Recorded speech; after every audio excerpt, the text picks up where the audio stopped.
Hey church family, Pastor Brannon Shortt here. You know, as humans we love to discuss what's the greatest? What's the greatest? Who's the greatest? Who's the GOAT? I mean, we have this discussion in all areas of society. Sociologists have said, hey, there's this one group of people that's the greatest generation of all time.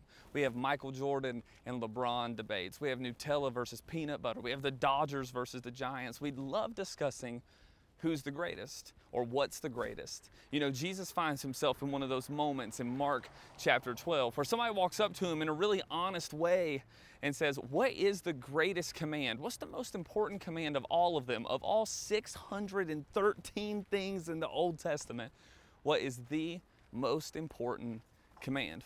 What's the GOAT of them? And Jesus responds with a really interesting response. He says, you should love the Lord your God with all your heart, with all your soul, with all your mind, and with all your strength. But remember, the person asking only asked for one. But Jesus, at the end of that part of his answer, says, and the second is this, you shall love your neighbor as yourself. There is no other commandment greater than these. Again, somebody asked him for one, and he gives them two answers. I was reading a commentator this week that said something really beautiful. He said the fact that Jesus splits these up shows that they are distinguishable. Loving God and loving others is distinguishable, but they're not separable. You can't separate loving God and loving others. A whole person, whole body, heart, mind, soul, and strength type of love for God has to overflow to loving your neighbor. You know, I didn't know what that meant as a kid growing up in church, loving God with all these different pieces of you. I actually tended to think of it as a compartmentalization.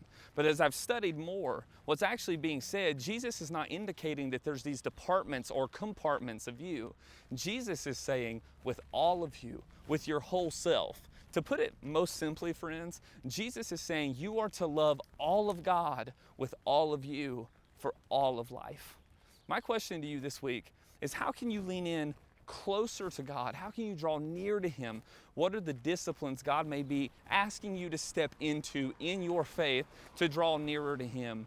And then out of that love, what are some of the ways you can love others well? Maybe even love that provokes questions about Him. Maybe it's to your barista. Maybe it's to your doctor. Maybe it's your kids, whoever you neighbor with in your circles of life. And I would encourage you this week to do that. Love God with maybe different pieces of you than you knew you were before.